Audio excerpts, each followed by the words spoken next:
گرامی قدر اس پر میں اور بھی بہت کچھ عرض کرتا، ٹائم کے دامن میں گنجائش نہیں ہے۔ ایک اور دکھ بھری بات میں عرض کرنا چاہتا ہوں، خدا کی قسم جب سنا ہے تو سینہ چھلنی ہو جاتا ہے، اتنے دکھ والی بات ہے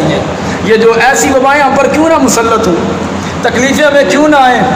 اذیتیں ہمیں کیوں نہ آئیں، پریشانیوں کا ہم شکار کیوں نہ ہوں، وجہ کیا ہے؟ یہ سارے ہمارے اپنے کرتوت ہیں۔ رب کا قرآن کہتا ہے نا، وَمَا أَصَابَكُم مِّن مُّصِيبَةٍ فَبِمَا كَسَبَتْ أَيْدِيكُمْ وَيَعْفُو عَن كَثِيرٍ، کہ تمہیں جو بھی مصیبت پہنچتی ہے وہ تمہاری بدعمالیوں کی وجہ سے پہنچتی ہے، تمہارے کرتوتوں کی وجہ سے پہنچتی ہے۔ آج امت مسلمہ پریشان ہے، پوری دنیا کے خوف میں مبتلا ہے،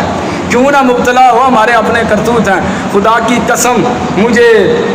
ملائیشیا سے ایک دوست نے مجھ سے رابطہ کیا، اس نے اپنا دکھ بیان کیا، اور جب اس نے اپنا دکھ بیان کیا سینہ جو ہے بندہ مومن کا چھلنی ہو جاتا ہے۔ ملائیشیا کے اندر اتنا بڑا ظلم ہو رہا ہے اور ہمیں خبر تک نہیں ہے۔ وہ کیا کہتا ہے، اس نے کہا قاری صاحب وہاں پر کیا ہوتا ہے، جتنے بھی لوگ پاکستان سے ملائیشیا جاتے ہیں اس وقت ان کا ایک ٹیسٹ ہوتا ہے، ہر سال ٹیسٹ ہوتا ہے، 3 سال تک مسلسل ٹیسٹ ہوتا ہے، ویزا جسے کہتے ہیں رینیو کرانے کے لیے ان کا ایک ٹیسٹ ہوتا ہے، اور کمپنی جو ہے وہ ان سے ان کے پاسپورٹ لے لیتی ہے، پاسپورٹ لے لیتی ہے، اور جو پاسپورٹ کے اوپر ان کا نام لکھا ہوتا ہے، کسی کا نام عبداللہ ہے، کسی کا نام عبد المصطفیٰ ہے، کسی کا نام غلام رسول ہے، کسی کا نام محمد احمد ہے، کسی کا نام احمد رضا ہے۔ پاسپورٹ کے اوپر جو نام لکھا ہوتا ہے وہ نام ایک ڈبی پر لکھتے ہیں، اور جتنے بھی افراد ہوتے ہیں کمپنی کے اندر 100 ہوں 200 ہوں جتنے بھی ہوں، وہ ڈبیا جو ہے وہ تمام کو دے دی جاتی ہے اور کہتے ہیں اب اس کے اندر پیشاب کرو،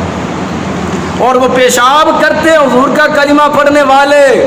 کس ڈبی پہ پیشاب کرتے ہیں؟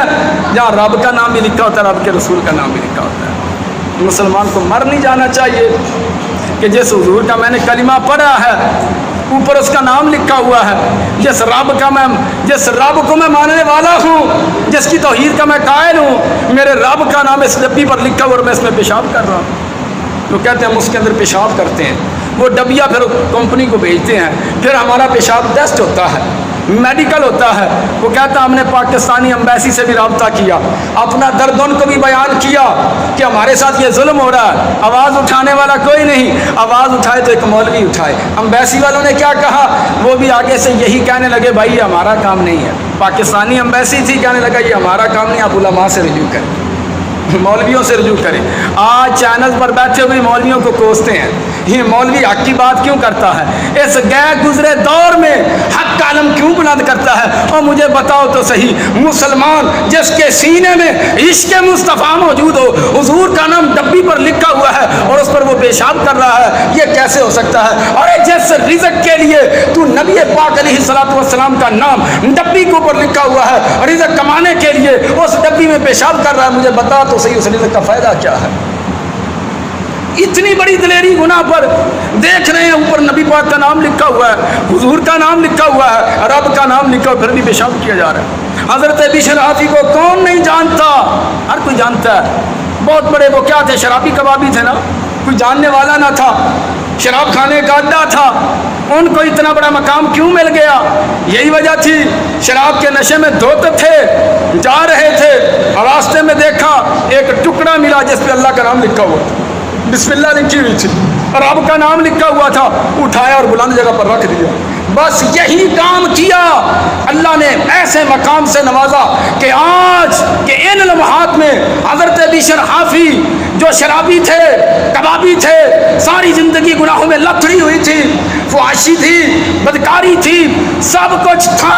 اللہ نے اس کی فحاشی اور بدکاری کو نہیں دیکھا، اس کی شراب خوری کو نہیں دیکھا، اپنے نام کی عزت و عظمت کی وجہ سے اس نے رب کے نام کا حیا کیا، اللہ نے ولایت کا نور عطا فرما دیا۔ تو انہوں نے اللہ کے نام کا حیا کیا، اللہ نے اتنا بڑا مقام عطا فرما دیا۔ مجھے بتاؤ تو صحیح، اللہ رسول کے نام کی اگر بے ادبی کی جائے، ایک بندہ دیکھ بھی رہا ہے، اوپر اللہ کا نام لکھا ہوا ہے، اوپر نبی پاک کا نام لکھا ہوا ہے، پھر بھی اس کے اندر پیشاب کیا جا رہا ہے، مجھے بتاؤ تو صحیح اس کے خلاف کون آواز اٹھائے گا؟ امبیسی بھی کہتی ہے جو آپ علماء سے رجوع کریں۔ تو یہ وہ ہمارے گناہ ہیں، ہماری وہ خطائیں ہیں، ہمارے وہ کرتوت ہیں جن کی وجہ سے ہم پر آج عذاب مسلط ہو چکا ہے۔ پوری امت اس خوف میں، کرونا وائرس کے خوف میں مبتلا ہو چکی ہے، اور ہر جگہ اللہ رسول کے ناموں کی بے ادبی ہو رہی ہے، اور رسول اللہ کی شریعت عشق احمد کی ایک شمع جلا لو دل میں، عشق احمد کی ایک شمع جلا لو دل میں، بعد مرنے کے لحد میں اجالا ہوگا۔ اللہ تعالیٰ سے دعا ہے اللہ تعالیٰ اس کٹھن وقت میں ہمیں توبہ و استغفار کی توفیق عطا فرمائے، اور پوری امت مسلمہ جو اس وبا میں مبتلا ہو چکی ہے اللہ تعالیٰ ہمیں اس سے محفوظ فرمائے۔